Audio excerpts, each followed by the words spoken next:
Méditons avec le pasteur Ertis. Nous commencerons par la prière. Elohim, El Shaddai, El Elyon, El Olam, El Gibor. En dehors de toi, il n'y a point de Dieu. Toi, tu es le Dieu qui fait de grandes choses. Toi, tu es le Dieu qui fait de merveilleuses choses. Tu es incomparable.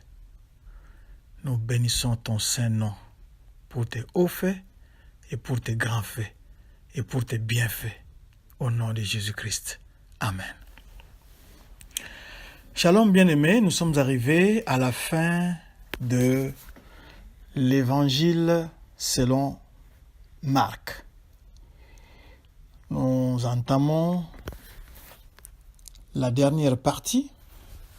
C'est Marc 16, 9 à 20. Ici, l'on nous parle de différentes apparitions de Jésus-Christ pour prouver qu'il est ressuscité et vivant. Et cette partie aussi nous renseigne ou nous parle de l'institution de la Grande Commission ou l'ordre suprême de faire des disciples. Le verset 9, d'après Marc, la première personne à voir Jésus-Christ après sa résurrection, c'est Marie de Magdala. C'est l'une des femmes partie très tôt le matin au tombeau, après le sabbat. Nous savons que elles étaient parties à 3. Elles ont quitté le tombeau en fuyant, en courant. Elles avaient peur, elles tremblaient. Mais c'est comme si cette femme serait rentrée vers la tombe quand la peur était passée et elle aurait rencontré Jésus-Christ là-bas. Marc ne nous précise pas l'endroit où ils se sont rencontrés, mais ce qui est important pour nous, c'est de savoir que Marie de Magdala a vu Jésus-Christ. Après l'avoir vu, elle alla annoncer la bonne nouvelle aux autres disciples, mais ils ne la crurent point. Ça, c'est le verset 10. Et au verset 12, c'est la seconde apparition de Jésus-Christ à 2 disciples qui se rendaient à Emmaüs. Jésus-Christ a changé de forme. Nous savons que il a revêtu son corps glorieux. Il pouvait passer à travers le mur, à travers les portes. Il pouvait aussi changer de forme. Et ces 2 disciples, quand finalement ils l'ont reconnu,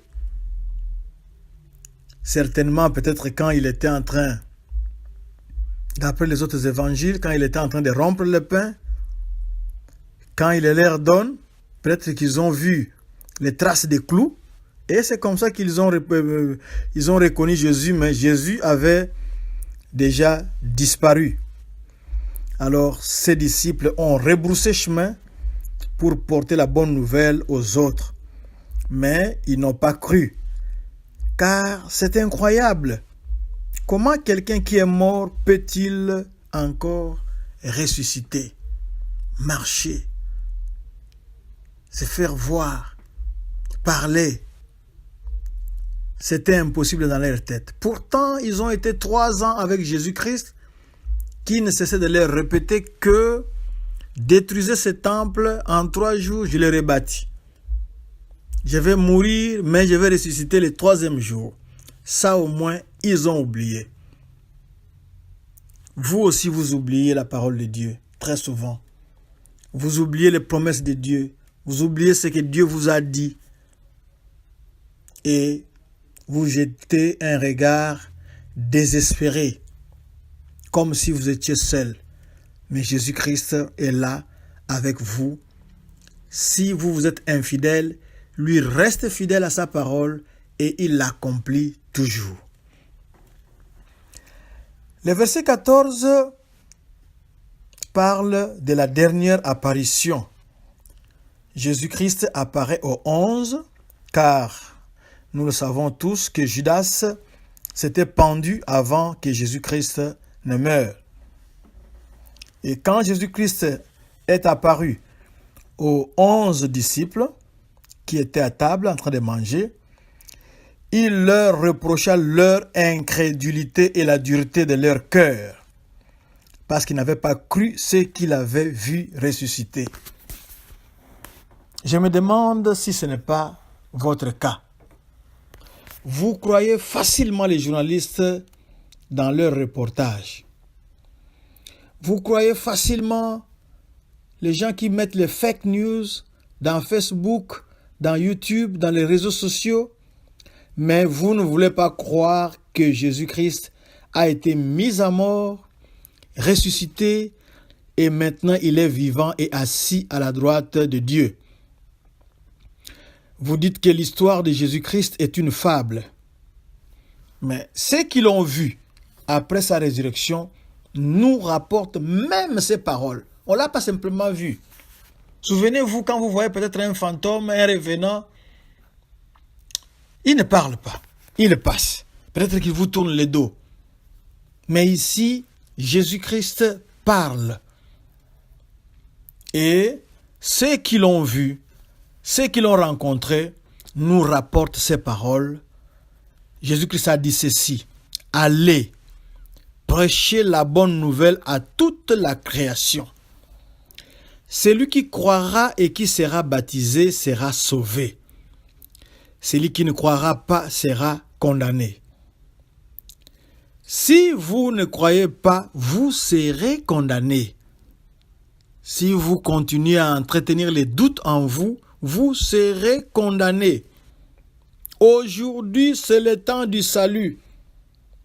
Ne remettez pas à demain ce que vous pouvez faire aujourd'hui, car, c'est-à-dire, acceptez Jésus-Christ comme votre Seigneur et votre Sauveur, que Jésus-Christ entre dans votre vie, qu'il la transforme et que vous deveniez enfant de Dieu et une nouvelle créature.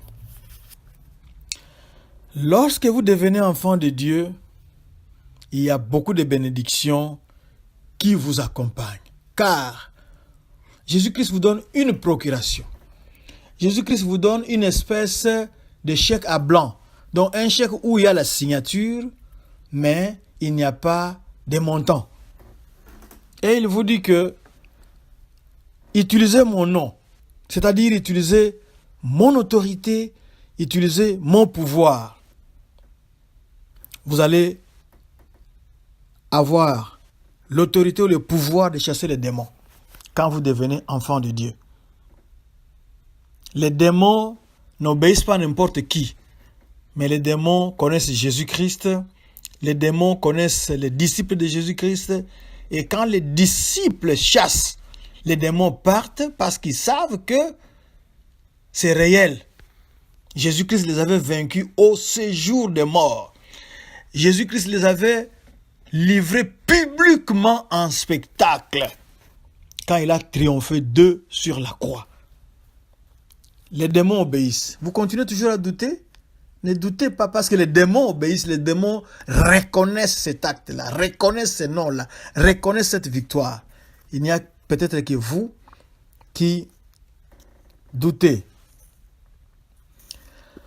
Au nom de Jésus, vous pourrez parler de nouvelles langues. Au nom de Jésus, vous pouvez saisir sans danger des serpents. Mais ici, il convient qu'on fasse une différence. En Asie, il y a un peuple qu'on appelle les Burma. Il y a aussi les Indiens qui charment des serpents. Et des serpents, pas n'importe quel serpent, des cobras. Les cobras sont des serpents très dangereux. Mais ces gens-là, les Indiens et les Burma, les charment, les font danser. Mais quelle est la différence entre les disciples de Jésus-Christ et les Burma et les Indiens? La différence est que, et ils n'ont pas le pouvoir de chasser les démons. La différence est que, et quand ils imposent les mains à quelqu'un, c'est pour lui transmettre des démons. Mais quand un disciple de Jésus-Christ, celui qui a cru en Jésus-Christ, comme son Seigneur et son Sauveur, impose les mains aux malades, les malades sont guéris. Ici, on n'a pas précisé la maladie. Que ce soit les cancers, que ce soit le sida, que ce soit n'importe quel... On n'a pas précisé. On a dit simplement, si c'est son nom, c'est maladie. Quand un disciple de Jésus-Christ impose les mains, la personne est guérie. Ce n'est pas un pouvoir qu'on a réservé seulement à nous les pasteurs. C'est à tous les croyants, ceux qui croient en Jésus-Christ, en son nom, simple imposition des mains aux malades et ils sont guéris. Voilà, être disciple. C'est une grande bénédiction, un grand pouvoir, un grand privilège que d'autres personnes, même si elles sont riches, n'ont pas ces pouvoirs-là. Mais vous, en devenant disciple, voici les bénédictions qui vous accompagnent, les bénédictions qui marchent avec vous. Il y a aussi les problèmes de poison. Le poison n'a pas d'effet sur les disciples de Jésus-Christ. Nous avons dans la Bible 2 exemples pour cela. Le premier exemple, c'est dans 2 Rois 4, 41. Là, il s'agit du prophète Élisée. Il avait les fils des prophètes. On a préparé un repas, on a ajouté d'autres herbes qui étaient inconnues. Et quand les gens ont mangé, ils ont constaté que c'était du poison. Mais comme Élisée représentait le pouvoir de Dieu, la présence de Dieu, il a simplement détruit ce poison-là en mettant de la farine et les gens ont pu continuer à manger sans problème parce qu'ils étaient enfants de Dieu, ils étaient des fils de prophètes. Le second exemple, c'est dans Actes 28, 1 à 8.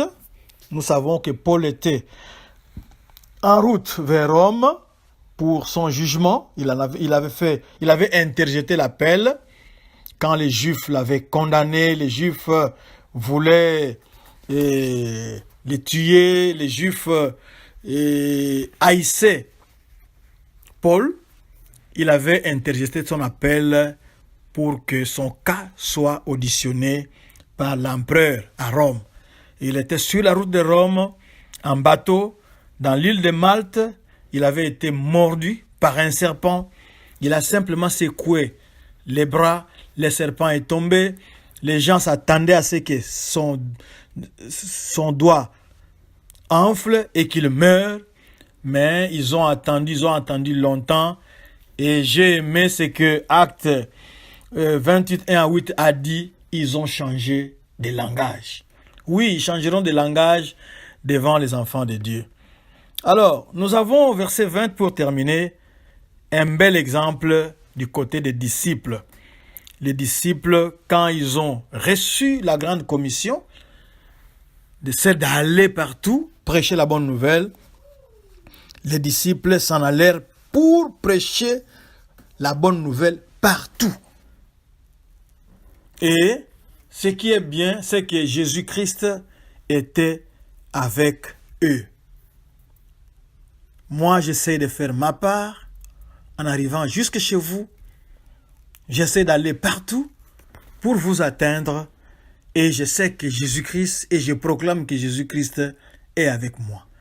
Vous pouvez aussi faire de même en partageant ces messages, en témoignant pour Jésus-Christ, en parlant aux autres de Jésus-Christ. Que Dieu vous bénisse.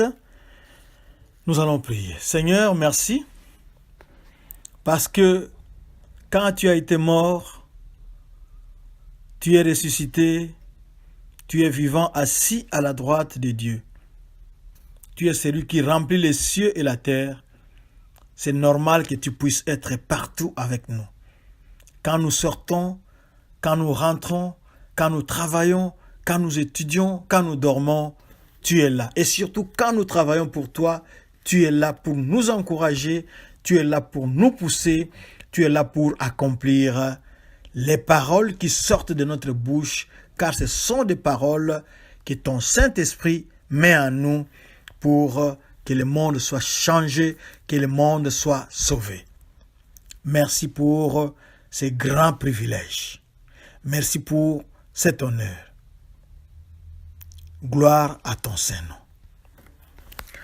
C'est la fin de cette méditation. Que Dieu vous bénisse. Visitez-nous dans www.églisedoxadeo.com. Allez dans Sermons et cliquez dans les blogs pour trouver ces méditations et d'autres ressources.